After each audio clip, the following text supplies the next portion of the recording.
Bonjour à tous, je vais vous présenter l'utilisation de l'application Domingo. Commençons par le tableau de bord, vous y retrouverez des indicateurs et un suivi des actions.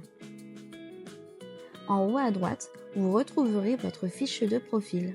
Vous pouvez personnaliser en ajoutant une photo de profil, modifier vos informations, votre mot de passe ou bien supprimer votre compte. Le module client. Dans ce module, on va pouvoir ajouter un client. Le nom, le prénom.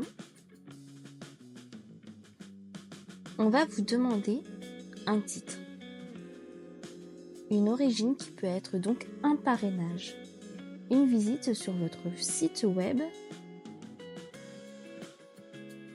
Une adresse mail.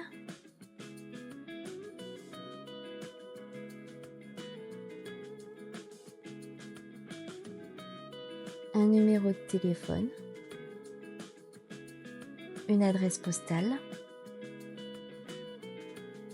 Donc, pour l'exemple, je prends les locaux de Domingo, code postal, et vous avez un déroulant qui vous affiche automatiquement les villes disponibles et le type de contrat. Vous avez le choix de sélectionner un commercial parmi tous les collaborateurs que vous avez. Par exemple, j'ai utilisé une adresse déjà existante. Vous avez un indicateur qui vous donne une alerte. Je recommence cette fois-ci avec une autre adresse mail.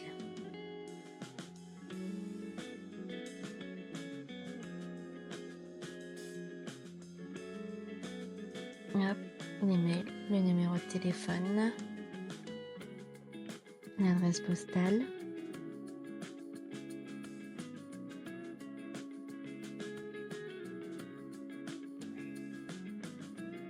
Et encore une fois le code postal et la liste déroulante des villes disponibles.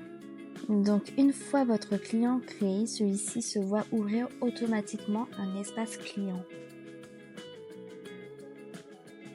Le module opération de l'application Domingo. Donc on va ajouter une opération pour notre client. L'objet pour l'exemple sera Domingo. En fonction de votre métier, ça peut être des fenêtres. Une maison secondaire par exemple.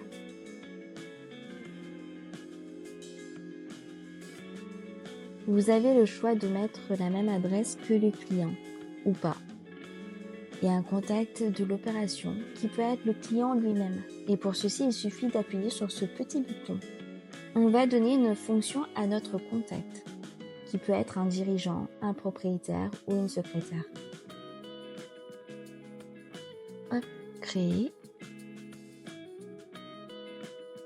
Une fois celui-ci créé, on va le retrouver ici. Et on pourra télécharger un PDF de l'opération. Ou bien lui assigner une action. Les actions, ça peut être un rendez-vous, une modification, une prise de contact. Pour l'exemple, je vais donner un rendez-vous à mon client.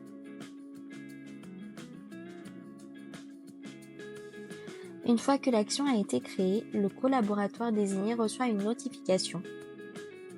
Voici un exemple.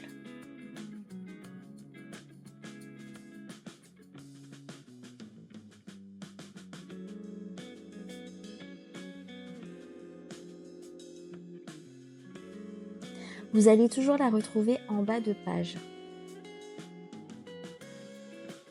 Et vous retrouverez aussi l'automatisme qui a été créé, donc le SMS qui a été envoyé à votre client. Vous retrouverez aussi cette action dans le tableau de bord. Une fois que l'action a été faite, elle disparaît automatiquement.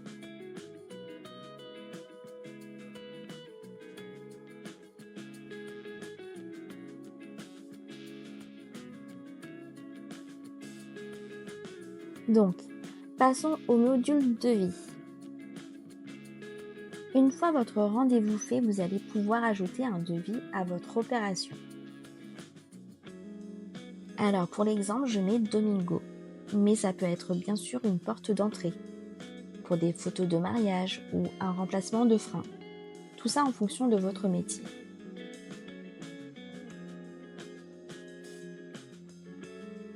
On ajoute le montant du devis et le statut.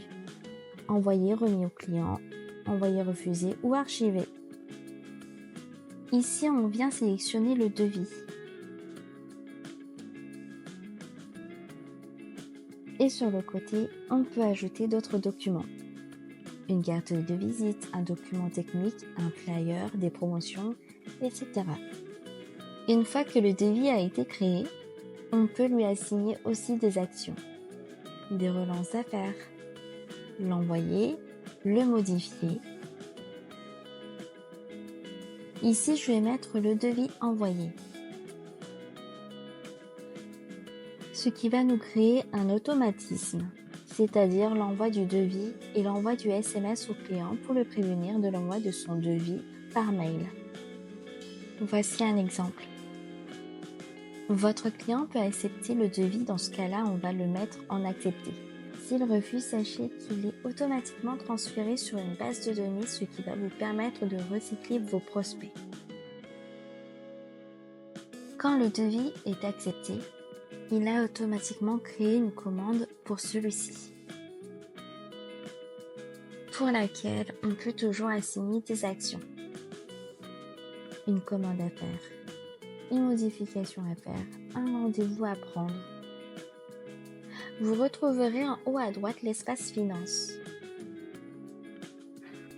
La petite case logistique qui nous indique la semaine de livraison de la commande. Et on va pouvoir proposer en fonction de cette date, une date de livraison à notre client. On pourra bien sûr désigner un responsable pour la commande et un ou des intervenants pour la commande. Le statut qui peut être donc à préparer, en commande, prêt, à modifier, terminé, en SAV ou archivé. On va choisir un fichier de livraison, le PV de réception par exemple.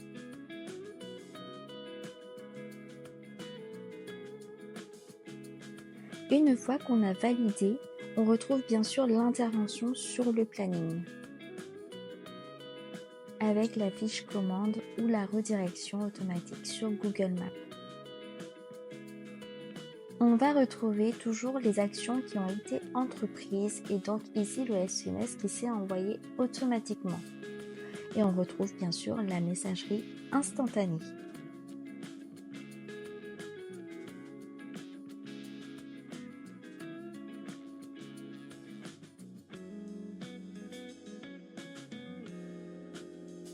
Voici un exemple.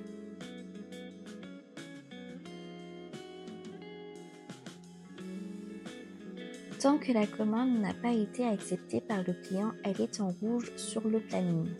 Une fois que celle-ci est acceptée, elle apparaît en jaune. Vous retrouverez le code couleur sur la gauche.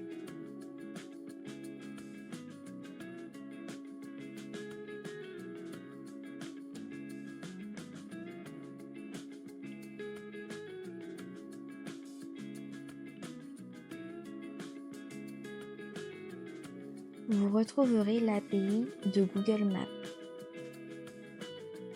Une fois que la commande est enregistrée et terminée, vous pouvez valider en changeant le statut.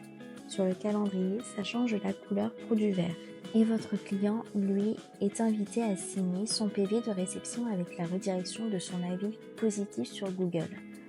Passons au module paramètres où vous allez retrouver tous vos mails, vos SMS du mois.